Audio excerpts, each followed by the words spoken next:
Telling you all morning long, today is Giving Tuesday. And if you don't know what it is, if you keep hearing us, talk about it, you should absolutely pay attention to this next segment. Yeah, it's a day to donate your money, your time, help as acts of generosity. And here to tell us more about the effort is Celeste Flores. She is with the nonprofit Giving Tuesday. So welcome, Celeste. Glad to have you here. Thanks so much, Dan and Hazel, for having me. Happy Giving Tuesday. Yes. It is such a wonderful effort. But what do you hope to accomplish through Giving Tuesday this year? Well, a whole lot. Giving Tuesday started 10 years ago in New York City at the 92nd Y. And in 10 years, it's turned into a global day of giving, of generosity. So it is all about the notion that we all have something to give. Mm-hmm. We all can do something on this day. And it was, created after a couple of days of consumerism. And now we are turning the attention on helping and being with others and focusing on our shared humanity and doing something good in our local community. Yeah, and that's what I love, that you started local, right? But you've really expanded around the world, like you said. So how many countries have embraced the movement, and how are you continuing to try to spread the word? Well, absolutely. It is in over 85 countries now. Wow. Celebrating Giving Tuesday in a form and in a way that is meaningful to that country and that culture and the traditions of giving. And it really has turned into more than a day. Obviously, it's the Tuesday after Thanksgiving every year, but it's more of a holiday where we are working, and the leaders in those 85 countries are working year round to inspire generosity in our local communities and doing that year round. And remember, there's 52 Tuesdays in a year, not just not today. And we really do hope that it is our ultimate hope here is that we are really focused on the notion of generosity being part of our everyday lives in everything we do. And when we operate from a place of generosity, it really does change systems and communities. And it is, while today is this maybe the beginning for you, we hope that it is something that you celebrate year round. Yeah, I mean, I know you don't want to put a limit on this, but with your particular organization, in terms of dollar amounts, how much money are you hoping to see donated here in the U.S.? Well, and where does all this go? Where does all the money go? It goes to a lot of good is where it goes. So yes, Giving Tuesday last year, just in the U.S. alone, $2.7 billion was donated in money. And that's not including all the other countries. And while that is a lot of money, let's break it down. It's about you giving what you can.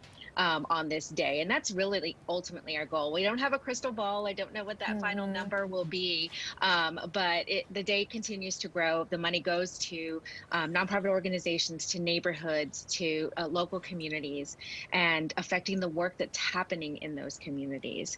And so it is a big fundraising day, but it isn't Fundraising Tuesday. It is a day to do good in many different ways. That was just money. We're not talking about time, talent, goods. The millions of actions of generosity are happening on today. Yeah, I like that you said it's really any dollar amount. I've gotten a few requests from people sending their nonprofit groups to me and saying, even $1, whatever you can give, and that's monetary, of course. But you're talking about some of the things like giving back in time and volunteering. How many people would you say are involved in the Giving Tuesday movement?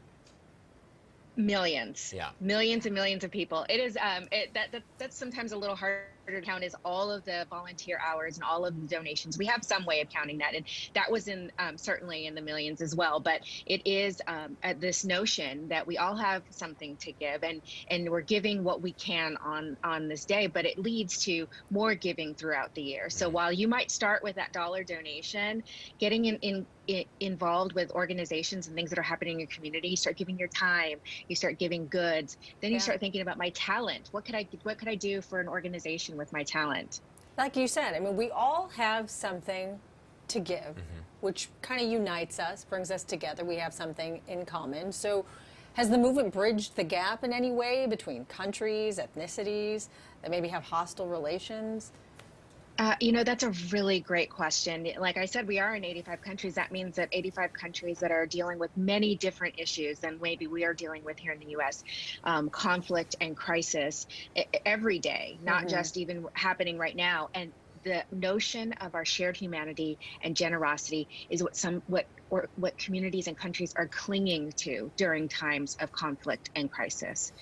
This notion that we are all human, we have to take care of one another. Yeah, exactly. That is the only way we're going to get through this. And that is happening all over the world every day with our leaders in other countries who are experiencing things that we couldn't imagine in the U.S. But it is certainly this moment of understanding that we're all in this together. Exactly. We have to come together, and you do have something to give. And you're right, kids, families, small businesses, everyone has something to give, and especially during times of crisis. We saw a huge boom during the pandemic of generosity. It was everywhere, but that's happening all the time, and now we're just shining the light today so that inspires year-round activity. Let's keep it going. Let's keep it going, right? Celeste Flores, Community Engagement Leader of the Nonprofit Giving Tuesday. We thank you for being here this morning, and we love what you guys are doing today, so thank you. Thank you for having us. Yeah.